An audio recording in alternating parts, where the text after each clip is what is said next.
बात करने वाले हैं एक ऐसे शख्स के बारे में जिनकी विरासत सत्य और अहिंसा के अमर सिद्धांतों पर बनी है। जी हम बात कर रहे हैं महात्मा गांधी की। तो ये कहानी है एक ऐसे इंसान की। जरा सोचिए, एक ऐसा इंसान जिसने दुनिया की सबसे बड़ी, सबसे ताकतवर सल्तनत को अपने घुटनों पर ला दिया, और वो भी बिना एक भी हथियार उठाए। तो इस सफर में हम उनके जीवन के 5 सबसे जरूरी पड़ावों को समझने की कोशिश करेंगे। कहां से एक विचार का जन्म हुआ, कैसे सत्याग्रह की शुरुआत हुई, भारत ने उन्हें कैसे पुकारा, अहिंसा की वो ताकत क्या थी, और आखिर में वो अपने पीछे कैसी अमर विरासत छोड़ गए। तो चलिए कहानी की शुरुआत करते हैं एकदम शुरू से। सबसे पहले देखते हैं वो शुरुआती साल, वो बचपन जिसने एक शर्मीले आम से बच्चे को भविष्य का महात्मा बना दिया। उनकी नींव आप देखिए बचपन में ही पड़ गई थी। 1869 में गुजरात के पोरबंदर में उनका जन्म हुआ। कहते हैं काफी शर्मीले थे, लेकिन ईमानदार और अनुशासन को मानने वाले बच्चे थे। फिर जब वो कानून की पढ़ाई के लिए लंदन गए, तो वहां के सालों ने उनके जो मूल सिद्धांत थे ना, सत्य, सादगी और आत्मसंयम, उनको और भी ज्यादा मजबूत कर दिया। अब आते हैं उस एक पल पर, एक ऐसी घटना पर जिसने सिर्फ उनकी जिंदगी ही नहीं, बल्कि कह सकते हैं कि पूरे इतिहास का रुख ही मोड़ दिया। हुआ ये कि दक्षिण अफ्रीका में उन्हें बहुत ही बुरे नस्लीय भेदभाव का सामना करना पड़ा, और एक बार तो उन्हें सिर्फ इसलिए कि वो एक भारतीय थे, चलती ट्रेन से धक्का देकर बाहर फेंक दिया गया। सोचिए, ये सिर्फ एक बेइज्जती नहीं थी, ये वो चिंगारी थी जिसने आगे चलकर एक बहुत बड़े आंदोलन को जन्म दिया। और जानते हैं, इसी गहरे अन्याय के पल से एक बहुत ही ताकतवर सोच, एक दर्शन का जन्म हुआ। दक्षिण अफ्रीका में हुआ ये अपमान, असल में यही गांधी के सत्याग्रह की शुरुआत थी। सत्याग्रह यानी सत्य के लिए आग्रह, और यही आगे चलकर अहिंसक प्रतिरोध का सबसे बड़ा हथियार बनने वाला था। तो अब सवाल ये था कि ये जो नई सोच थी, सत्याग्रह का ये जो नया तरीका था, क्या ये उनकी अपनी जमीन पर, अपनी मातृभूमि में भी काम करेगा?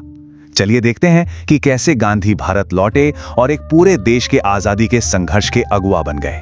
वो साल था 1915, जब गांधी जी ने अपने देश की पुकार सुनी और वो भारत वापस आ गए। यहीं से शुरू होना था आजादी का असली संघर्ष।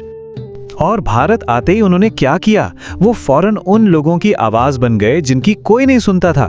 किसान हो, मजदूर हो या फिर गरीब, वो उन सब के लिए खड़े हो गए। यहीं पर उन्होंने अपना पहला बड़ा पूरे देश में फैलने वाला आंदोलन शुरू किया, असहयोग आंदोलन। तरीका सुनने में बड़ा सीधा था, लेकिन बेहद असरदार।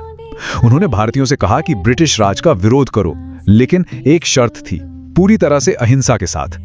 रणनीति ये थी कि ब्रिटिश सामान, उनके स्कूल, कॉलेज, अदालतें, हर चीज का बहिष्कार करो। और इसका नतीजा ये हुआ कि लाखों करोड़ों लोग इस आंदोलन का हिस्सा बन गए। अब हम उस पड़ाव पर आते हैं जहां उनकी अहिंसक रणनीति अपने चरम पर थी। एक ऐसा मौका जब उन्होंने सिर्फ मुट्ठी भर नमक से एक पूरे साम्राज्य की नींव हिला दी थी। ये बात है 1930 की, जब गांधी ने मशहूर दांडी मार्च की अगुवाई की। देखिए, ये सिर्फ नमक पर लगे टैक्स का विरोध नहीं था। नमक वो हर भारतीय की, अमीर गरीब सबकी जरूरत थी, और उस पर टैक्स लगाकर अंग्रेज सरकार अपनी ताकत दिखा रही थी। तो गांधी ने क्या किया? उन्होंने नमक कानून तोड़ा और सीधे सीधे ब्रिटिश साम्राज्य के अधिकार को ही चुनौती दे डाली। और उनके इस एक कदम ने पूरी दुनिया का ध्यान भारत की आजादी की लड़ाई पर खींच लिया। और उनकी पूरी सोच, उनकी पूरी ताकत बस उनके इस एक वाक्य में सिमट जाती है, अहिंसा और सत्य, यही मेरे सबसे बड़े हथियार हैं। और अब आखिर में हम देखेंगे उनके जीवन भर के संघर्ष का नतीजा और वो विरासत जो वो हमेशा के लिए हमारे लिए छोड़ गए। यहां एक तरफ जीत है और दूसरी तरफ एक बहुत बड़ी त्रासदी।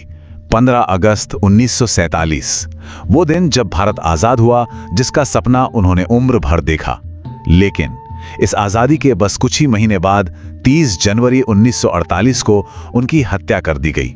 लेकिन सच तो यह है कि महात्मा गांधी सिर्फ एक नेता नहीं थे, वो एक विचार हैं, एक ऐसा विचार जो हमें बताता है कि दुनिया की बड़ी से बड़ी लड़ाई भी बिना हिंसा के जीती जा सकती है।